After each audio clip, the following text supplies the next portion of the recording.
ಕಳೆದ 27 ದಿನಗಳಿಂದ ಬೆಂಗಳೂರಿನ ಕನಕಪುರ ರಸ್ತೆಯಲ್ಲಿ ಸಮತಾ ಸೈನಿಕ ದಳ ಸೇರಿದಂತೆ ಹಲವು ಸಂಘಟನೆಗಳ ನೇತೃತ್ವದಲ್ಲಿ ಅನಿರ್ದಿಷ್ಟಾವಧಿ ಹೋರಾಟ ನಡೆಯುತ್ತಿದೆ.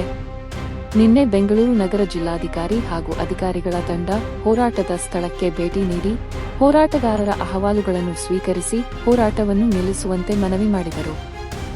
ಈ ವೇಳೆ ರಂಗಮ್ಮ ಅವರಿಗೆ ಸೇರಿದ 2 ಎಕರೆ ಜಮೀನನ್ನು ವಾಪಸ್ ಕೊಡಿಸಬೇಕು ಎಂದು ಹೋರಾಟಗಾರರು ಜಿಲ್ಲಾಧಿಕಾರಿ ಅವರ ಮುಂದೆ ಮನವಿ ಸಲ್ಲಿಸಿದರು.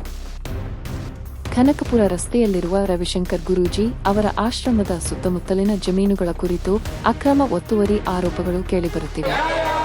ಸರ್ಕಾರಿ ಜಾಗ, ಬಡವರು ಹಾಗೂ ದಲಿತರಿಗೆ ಸೇರಿದ ಜಮೀನುಗಳನ್ನು ಅಕ್ರಮವಾಗಿ ಒತ್ತುವರಿ ಮಾಡಲಾಗಿದೆ ಎಂಬ ಆರೋಪಗಳಿದ್ದು, ಈ ಬಗ್ಗೆ ಸಮಗ್ರ ತನಿಖೆ ನಡೆಸಿ ಜಮೀನುಗಳನ್ನು ಮೂಲ ಮಾಲೀಕರಿಗೆ ವಾಪಸ್ ನೀಡಬೇಕು ಎಂದು ಹೋರಾಟಗಾರರು ಆಗ್ರಹಿಸಿದ್ದಾರೆ.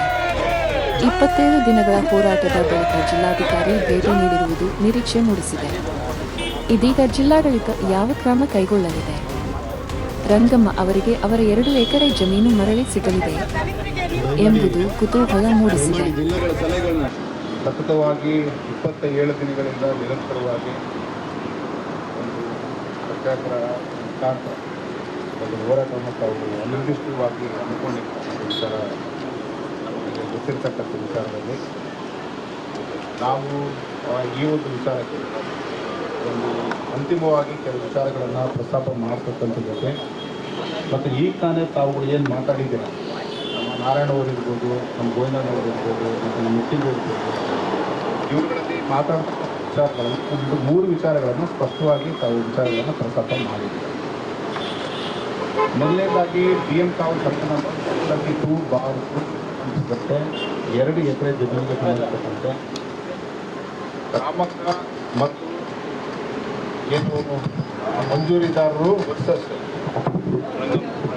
ರಂಗಮ್ಮ ಅವರು ಮತ್ತೆ ಕ್ರಯಕ್ಕೆ ಸಂಬಂಧಿಸಿದಂತೆ ಈಗ PTCL ಅಸಿಸ್ಟೆಂಟ್ ಕಮಿಷನರ್ ಅವರು ಅದನ್ನು ಕನ್ಫರ್ಮ್ ಮಾಡಿದ್ದಾರೆ. PTCL ಕಾಯ್ದೆ ಅಡಿಯಲ್ಲಿ ಮಂಜೂರಾತಿ ಮಾಡಿರ್ತಕ್ಕಂಥ ಕನ್ಫರ್ಮ್ ಮಾಡಿದ್ದಾರೆ.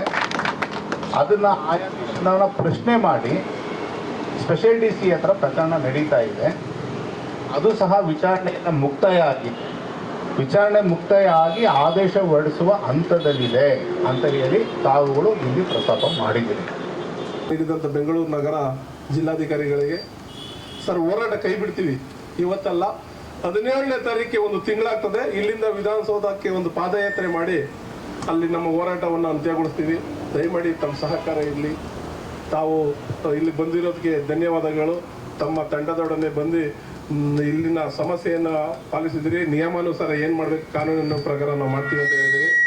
ನಮ್ಮ ಒಂದೇ ಉದ್ದೇಶ 17 ಇದೇ ತಿಂಗಳು 17ಕ್ಕೆ ಒಂದು ತಿಂಗಳಾಗ್ತದೆ. ವಿಧಾನಸೌಧ ಚಲೋ ಕಾರ್ಯಕ್ರಮ ಸರ್ಕಾರ ಗಮನಕ್ಕೆ ಮುಟ್ಲಿ, ಸರ್ಕಾರಕ್ಕೆ ಒಂದು ಎಚ್ಚರಿಕೆ ಗಂಟೆ ಆಗಲಿ ಅನ್ನೋ ಕಾರಣಕ್ಕೆ ಇಲ್ಲಿಂದ ಒಂದು ಪಾದಯಾತ್ರೆ ವಿಧಾನಸೌಧಕ್ಕೆ ಪಾದಯಾತ್ರೆ ಹೊರಡೋದ್ರ ಮೂಲಕ ಈ ಪ್ರತಿಭಟನೆಯನ್ನು ನಾವು ಪ್ರತಿಭಟನೆಯನ್ನು ಕೈ ಬಿಡ್ತೀವಿ ಅಂತ ಹೇಳಿ ಅಲ್ಲಿವರೆಗೂ ಜಿಲ್ಲಾಡಳಿತ ಮತ್ತು ಪೊಲೀಸ್ ಇಲಾಖೆ ನಮಗೆ ಸಹಕಾರ ಮಾಡೋಕ್ಕೆ ತಮ್ಮ ಸಹಾಯ ಬೇಕು ಅಂತ ಕೇಳಿ ಈ ಕಾರ್ಯಕ್ರಮಕ್ಕೆ ಬಂದಿರೋಕ್ಕೆ ತಮಗೆ ಮತ್ತು ನಮ್ಮ ಸಮಾಜ ಕಲ್ಯಾಣ ಇಲಾಖೆ ಮತ್ತು AC ಸಾಹೇಬರಿಗೆ ಧನ್ಯವಾದಗಳು ಹೇಳ್ತೀನಿ.